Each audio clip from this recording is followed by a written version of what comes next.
a legendary Malay warrior of the 15th century, was said to have rallied a cry. Takkan Melayu hilang di dunia. These words, believed to have been spoken by the legendary Malay warrior Hang Tuah, are forever etched in the Malay imagination. His weapon was the kris, a dagger revered for its deadly and magical properties.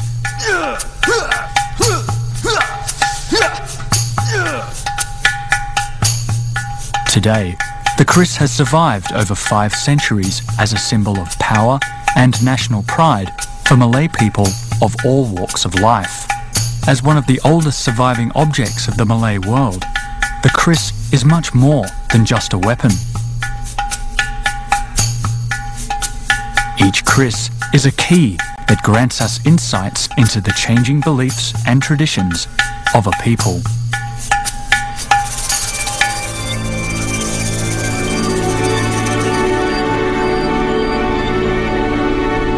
The kris is a distinctive asymmetrical dagger indigenous to the Malay archipelago. Forged primarily from iron, the kris was the weapon of choice amongst Malay warriors from around the 13th century.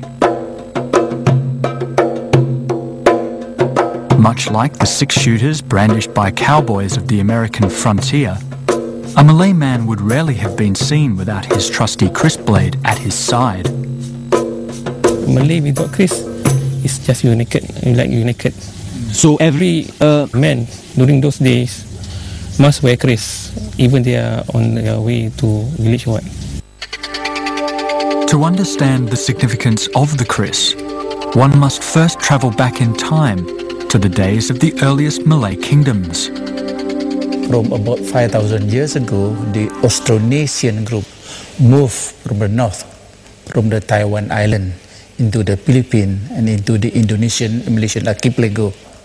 They were here settling down sometime around 3000, 2000 BC, and for that purpose they were already settled and having some agriculture. They have their boat construction and doing their fishing work, and at that time also they were settling along the coast of most of the island. The culture of the kris evolved out of the maritime kingdoms of the Indonesian islands of Java, Sumatra and the Malay Peninsula, spreading to as far as the Philippines. These kingdoms formed an important part of the Malay world.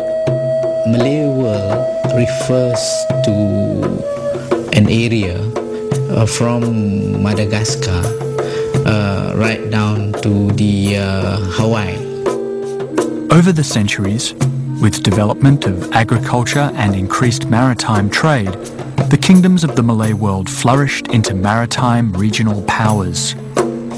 Traders from Sriwijaya went direct to China, but to the Middle East they went through the Indian traders.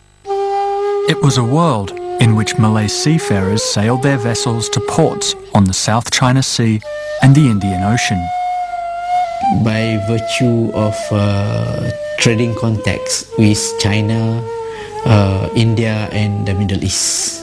Influenced by contact with neighbouring cultures, many of the Malay kingdoms adopted the Hindu religion. They were structured along the Hindu tradition of a king or Raja at the centre of concentric circles of power. The basic character of the kingdoms would be Hindu-Buddhist, and that would be the beginning of the government based on the belief system. But it is believed that the Malayan in Sumatra and the Hindu in Java, they were not totally like the Indian Hinduism or the Indian Buddhism, with slight change and modification due to local belief, the local shamanism, which was part and parcel of the religious system then anyway. Adaptation from animist, Hindu and Buddhist beliefs resulted in a religious mixture or syncretism prior to the arrival of Islam. The vast majority of people kept their own local cults. Gradually, extreme forms of worship developed out of the cauldron of spiritual ideas. And the culture of the Kris grew out of this reality.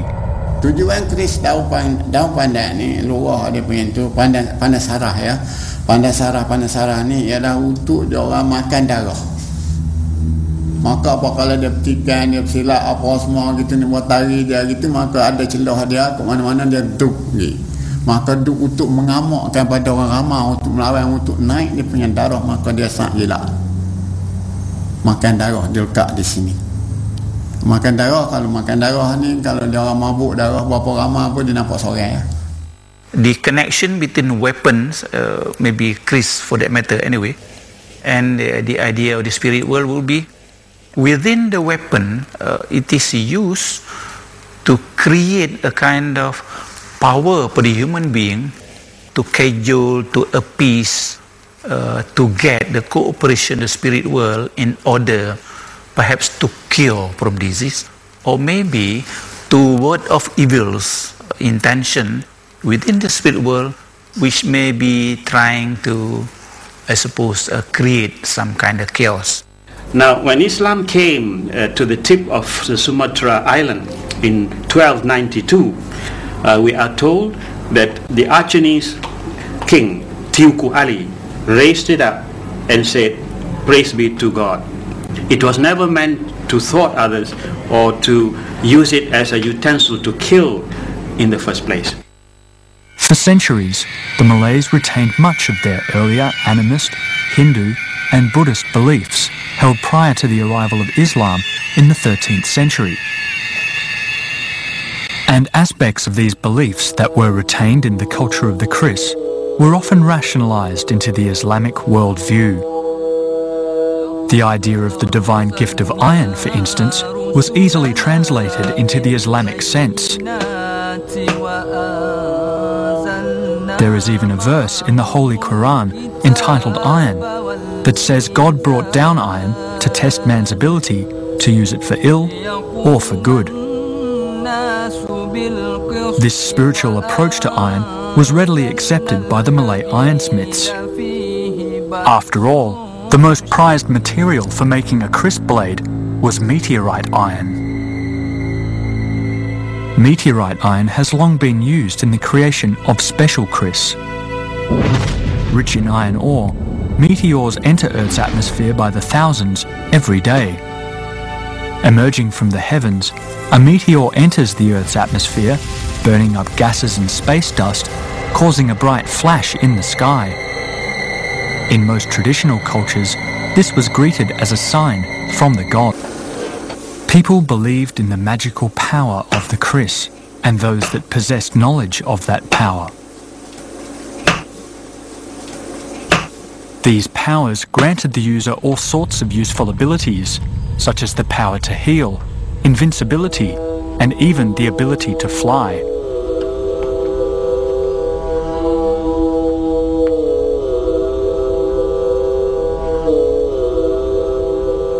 The Kris was often used for physical harm through supernatural practices, or what was once called tuju. In a tuju ritual, a pawan or shaman could kill from a distance. With the right invocations and spells, leaving one's footprints in the sand could be fatal. Having a life of its own, a special Kris could fly off on a killing spree.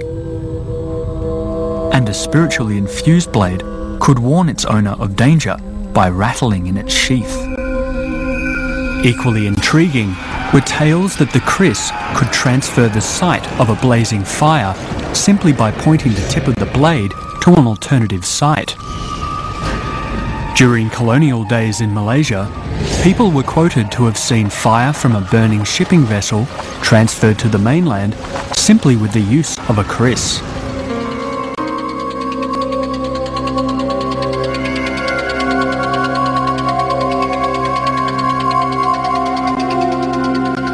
For centuries, tales of magical Kris have been passed down through the generations, carrying with them the drama of human tragedy reminiscent of those of Shakespeare.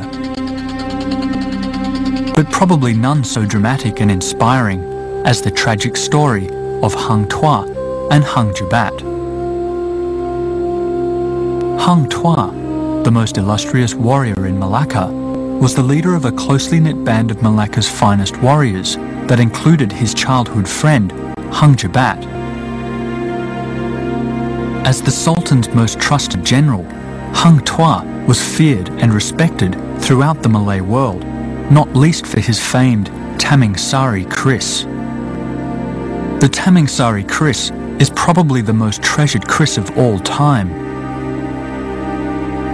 It is purported to be bestowed with magic, and legend has it that whoever is in possession of the keris would attain invincibility. Dikatakan bahawa keris Taming Sari diperbuat daripada 20 jenis besi. Keris ini dipercayai mempunyai keserasian yang amat besar dan diperolehi oleh Hang Tuah. A popular version of the legend is one where Hang Tuah is slandered by his enemies, and the Sultan Mansur Shah unthinkingly sentences him to death. Upon receiving his fate, Hang Tuah surrenders the Taming Sari Keris to the Sultan, a keris that later finds its way into the hands of Hang Jebat. But Hang Tuah's death sentence was never carried out because his executioner, the Bendahara, defied the Sultan's orders and hid Hang Tuah in a remote region of Malacca. On hearing the false news of Hang Tuah's execution, Hang Jebat, in a fit of vengeful rage, ran amok at the royal palace, causing the Sultan to flee in fear of his life. With the Sultan's warriors unable to challenge the more skilled Hang Jebat, the Sultan laments the demise of Hang Tuah, the only warrior that would have been able to defeat Hang Jebat. Hearing this, the Bendahara informed the Sultan that Hang Tuah was in fact still very much alive. Pardoned by the Sultan, he is ordered to retake the Taming Sari and kill his lifelong friend.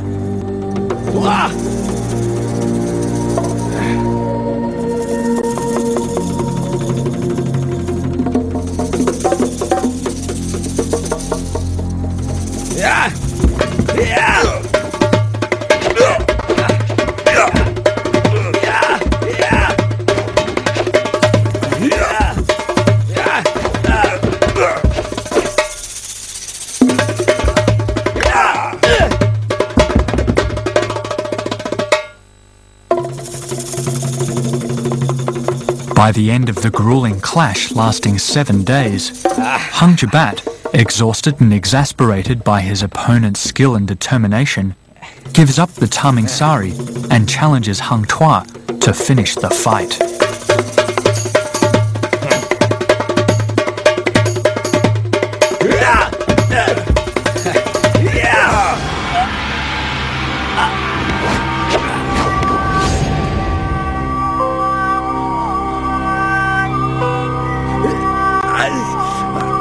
Hang Jebat, the lifelong friend and confidant of Hang Tuah, slain by the very man whose death he avenged.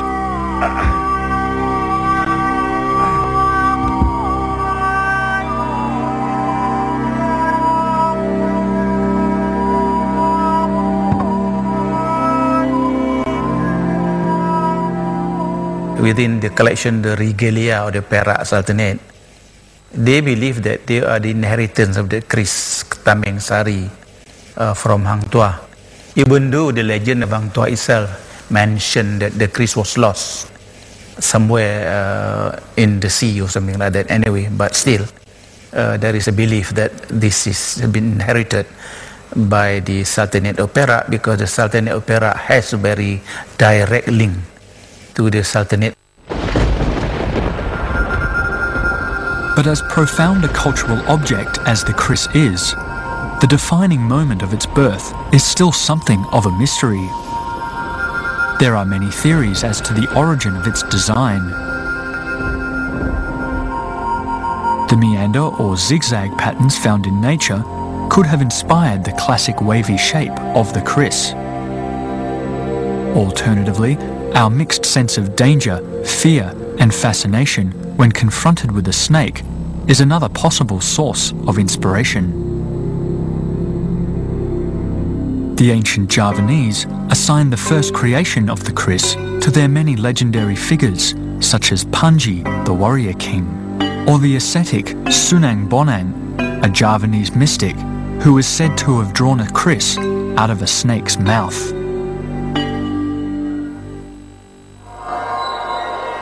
In a region of the world prone to eruptions, it is not surprising that one such story tells of a volcano giving birth to the first Kris. When one of the many volcanoes erupted, its lava flowed over and smelted iron ores were found in the surrounding mountainsides. It was from these raw materials that the first Kris were most likely forged. Whatever the truth, cloaked in the mystery of time, it is perhaps appropriate that the Kris's true origins remain unknown.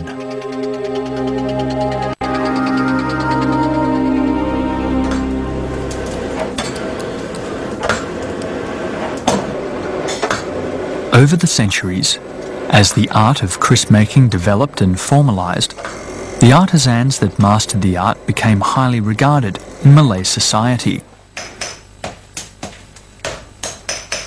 And despite regular upheavals in the Malay world, Kris makers easily found new patrons. When the Majapahit Empire collapsed in the 15th century, many of the court artisans dispersed and regrouped under new patrons. Many moved to Sumatra and the island of Bali. Over time, descendants of these craftsmen came across to the Malay Peninsula. Sultan Baginda Omar invited many such craftsmen and women to Terengganu in northeast Malaysia in order to establish a manufacturing class. Some of them were ironsmiths, highly regarded for their skills and esoteric knowledge in making special, spiritually charged Kris blades.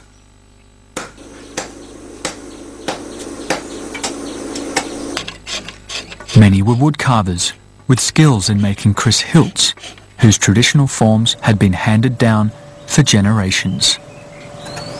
Today, Kris making is still being practiced by skilled craftsmen throughout the Indo-Malayan archipelago. Despite the rapid modernisation of the country in the latter half of last century, one can sometimes to this day still find the same cylindrical type of bellows, made from hollowed-out tree trunks, being used for Kris making in some parts of Malaysia. Haji Noor still makes the Kris hilt in the same way that his ancestors might have done centuries ago.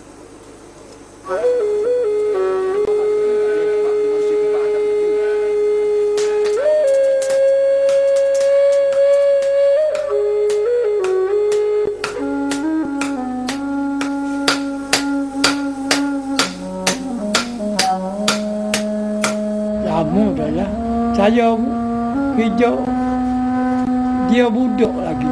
Saya kerja ukit tu. Ni. Tak tahu berapa tahun.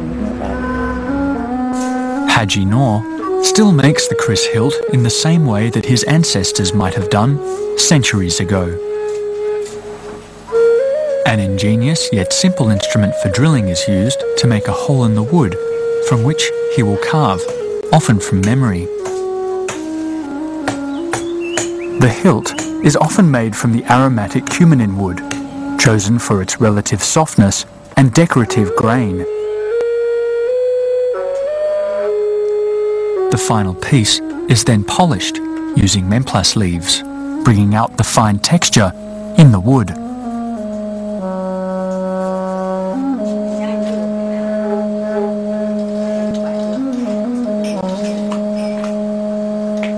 Kris blades are usually narrow and have a wide asymmetrical base.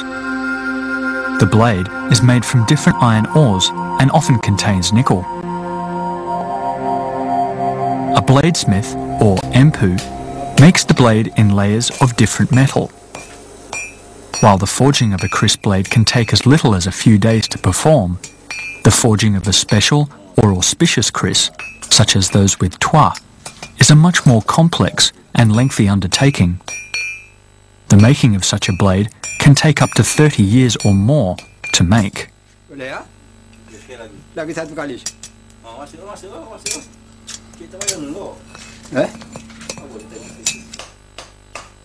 Pak Abu, a kris maker who can trace his roots to the Majapahit ironsmiths, forges his blades between the time of the dawn prayer and the midday prayer. The iron is forged a set number of times and on days traditionally considered auspicious, such as the 14th day of the month that falls on a Tuesday. In kris law, numbers are important, and as such, a kris is made according to numerical systems.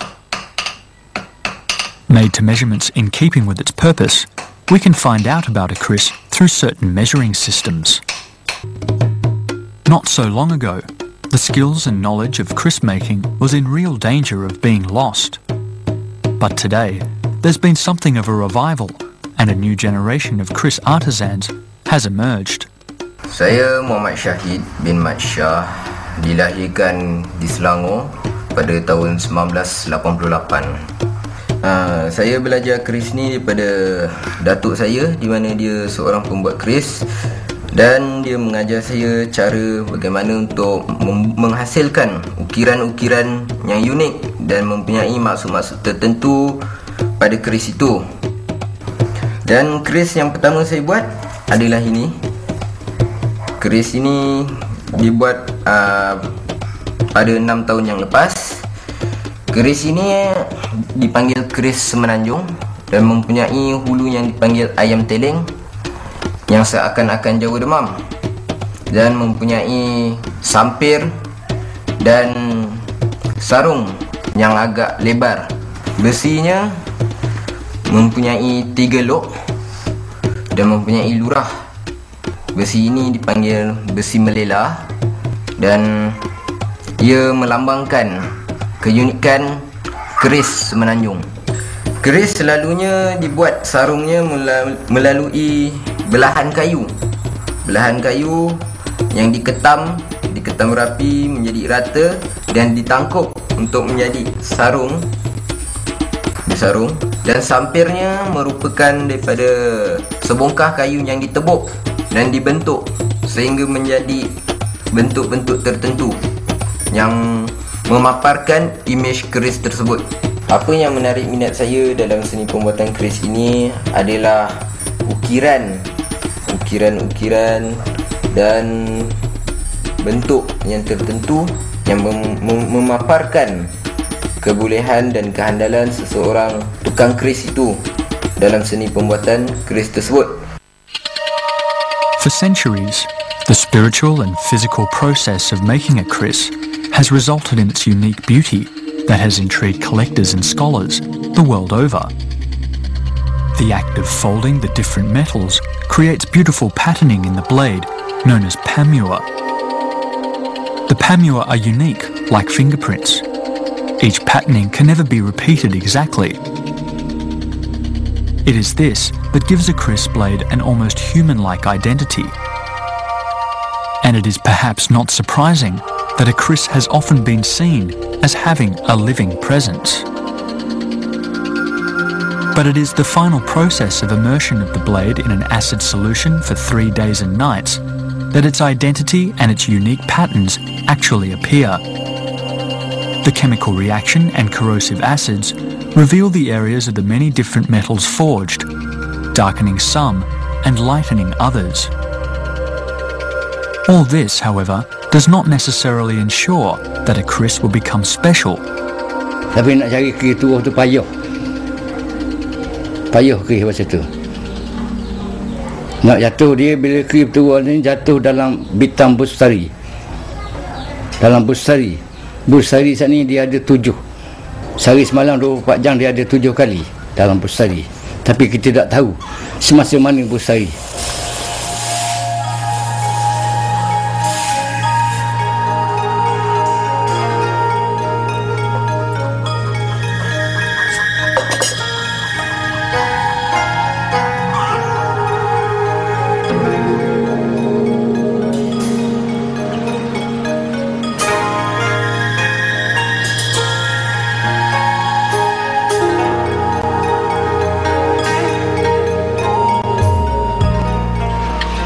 Pak Hamzah has been collecting kris and assorted Old World Malay artefacts for many years.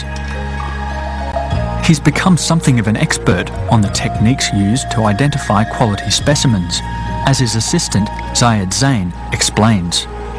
The balancing of kris is just to show that the weapon is stable and made from good ingredient of iron. So at a certain point, the kris can stand by itself, by anybody. If you had a proper training, by anybody. To forge the kris, you need a certain degree of temperature to forge a kris. So when the kris is well forged, you get a very balanced kris. So that's why you can, some kris easily can be stood up, some cannot. So it depends on the kris. Actually, it's, we just like to show that to the world that kris is among the stable weapon and the light weapon that Malay have. Over the years, Pak Hamzah has collected a variety of kris, ranging from the brutal to the sublime. This one is we call as kinata karongan, because karongan is for this design. This one is not for fighting kris. This one is for ceremony. This one is supposedly give to from the Sultan of Mataram to his fighters that won the war. So eventually the kris is also just a plain kris, but the king of Mataram put it his symbol to appreciate his warriors for the winning of the war. Kris is known for the secondary weapon in the actual combat. The the main weapon is, you know, the spears, and they have the arrow. So they have the sword. That is the main weapon. So the kris is a secondary weapon. If you lose the main weapon, then you brought your kris.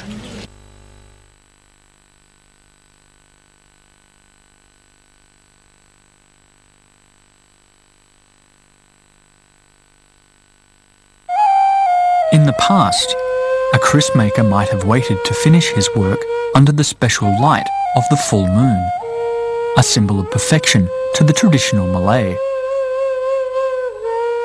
The eclipse of the moon is said to be a time of mixed blessings and uncertainty, and thus a blade finished on such an occasion would retain the power of that brief, fleeting, dark moment. In nearly all traditional cultures, the cave is deemed to be a place for spiritual retreat. The ancient Malays believed that there exists a certain cave in the spirit realm that is home to all the kris of the world.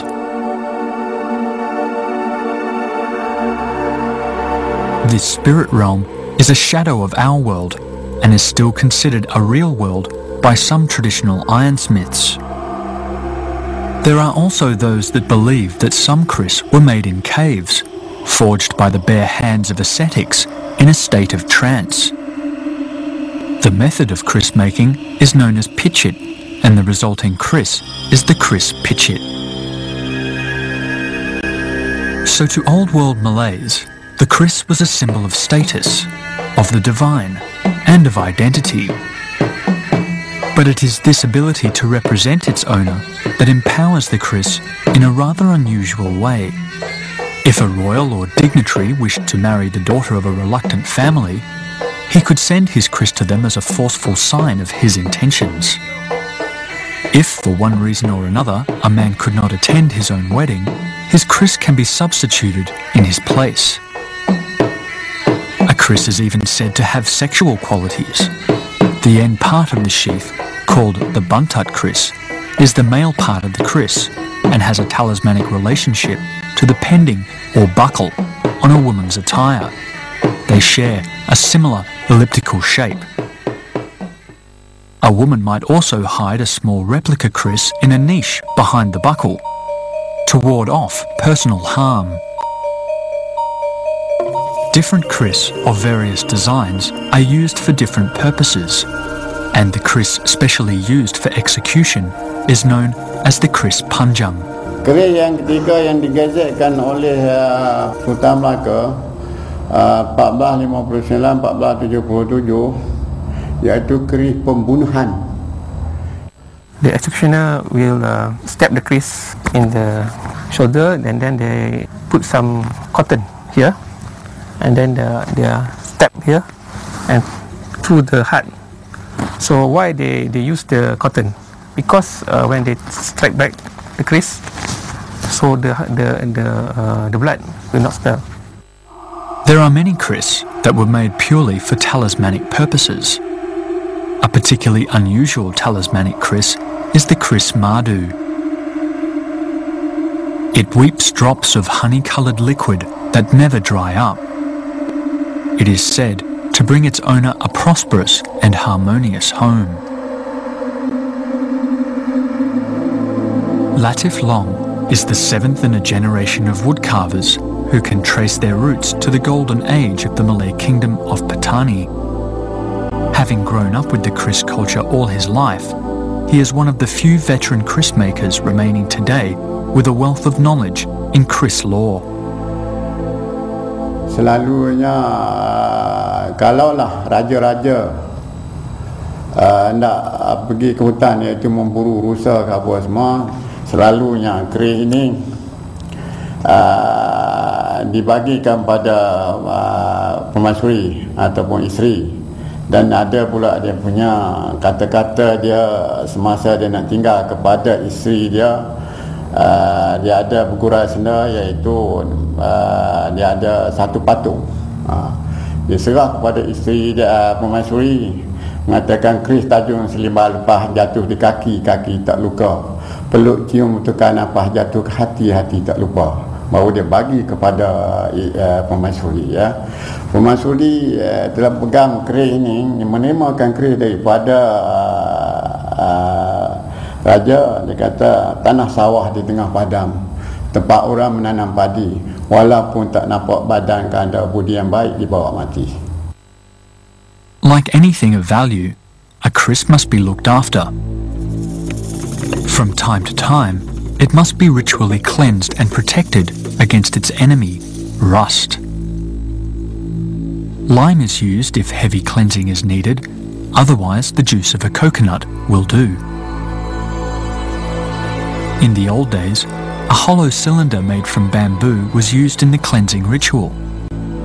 However, in the modern era, where it is difficult to find such bamboo cylinders, any slim glass container long enough to soak the blade of the Kris will suffice.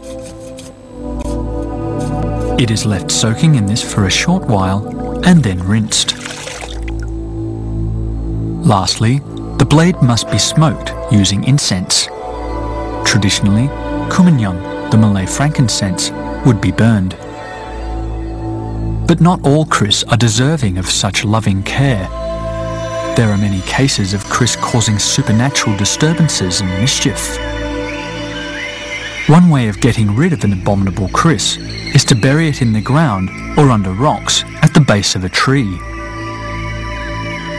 If the owner and the Kris are supposed to be in concordance with each other, so that he would be able to mobilize the weapon for his own protection and for his own enhancement of his power. But if the Kris is not in concordance with his psychology, with his spirit in him, then probably the weapon would not be there, or the weapon would be dangerous for him. So normally someone with that kind of crew have to dispose the Kris, or at least to undergo certain ritual to cleanse the Kris. But even then, there is no guarantee a Kris will behave itself. In one widely told tale, a man goes walking when he hears an eerie voice out of the blue, urging him to go to a certain place, where there was something waiting especially for him, buried in the ground.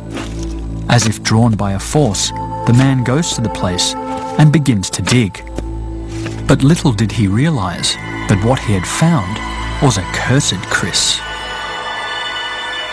Untuk kita nak buat daripada kita pakai keris yang kuaka, maka ada beberapa cara. Kalau setengah pada setengah tu dia bubuh atas kaki, Bubur di atas rakit dan dia pacok di atas batang pisau. Dia peranyuk di atas rakit. Dia pergi, dia lepas dengan kata-kata dia tu adalah pesanan-pesanan dia. Yang keduanya, dia kambuh dalam tanah. A kris was handed down as a family heirloom, along with the colourful stories of its own unique history. Men, dah buat apa nak kris tu? Tak kris tu berapa?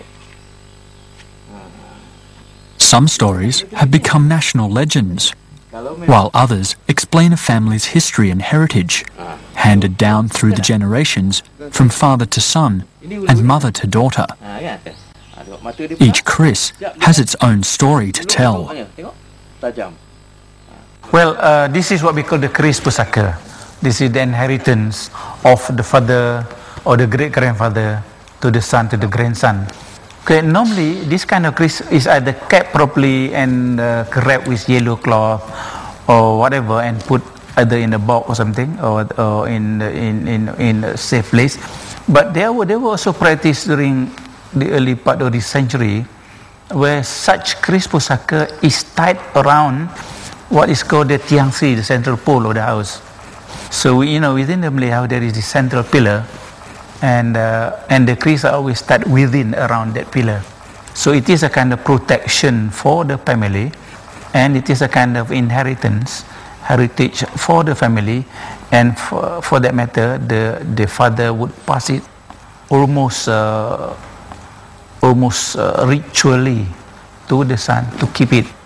And normally it is kept properly as part and parcel of the inheritance of the family. The culture of the kris is steeped in what can often be seen as superstitious beliefs. But these beliefs evolve out of the real experiences of ordinary people and have an important place in their traditional life. The true story of the ruby, the kris and the frog is steeped in symbolic language.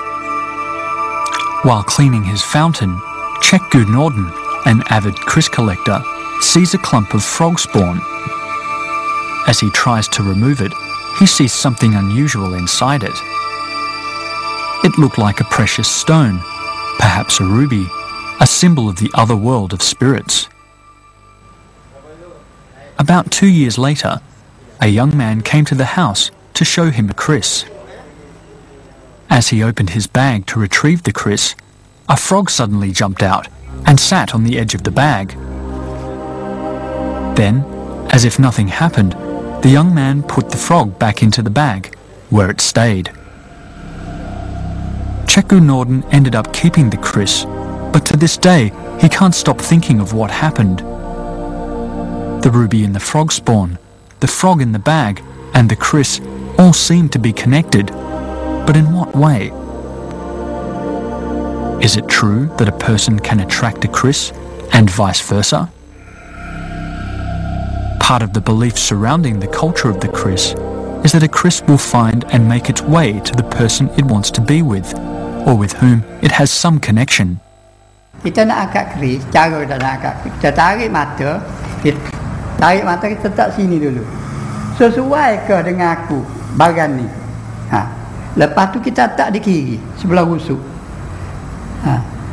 Apabila letak sebelah rusuk yang penghabisan dia pendek sebelah kiri kan, dipanggil rusuk Adam kan. Kita letak situ saja, dia naik selalu ni, dia naik selalu ni. Maknanya bagan ni sesuai dengan kita. Tapi cara sesuai ni kita tengok pula. Rasa ni sampai hujung jari ke, sampai pusat ke atas ke, sebelah kanan kiri tak ada ke, kita ada rasa.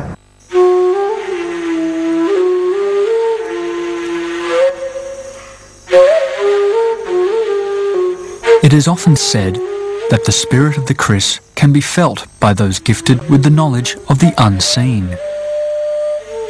It can often be brought for verification to those who are in touch with the spirit world. The belief is that the innocent, like young children, the mute, and the blind, can see this world.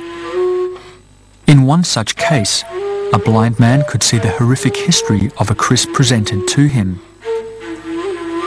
The kris was correctly verified as having shed the blood of victims too numerous to imagine.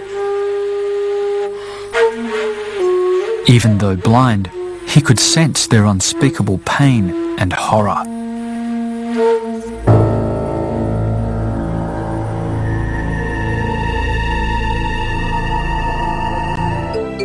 The importance of the Kris in the lives of the early Malay community, as well as those of royalty, is evident even today, and can be seen as an important part of the attire and regalia of the present-day sultans.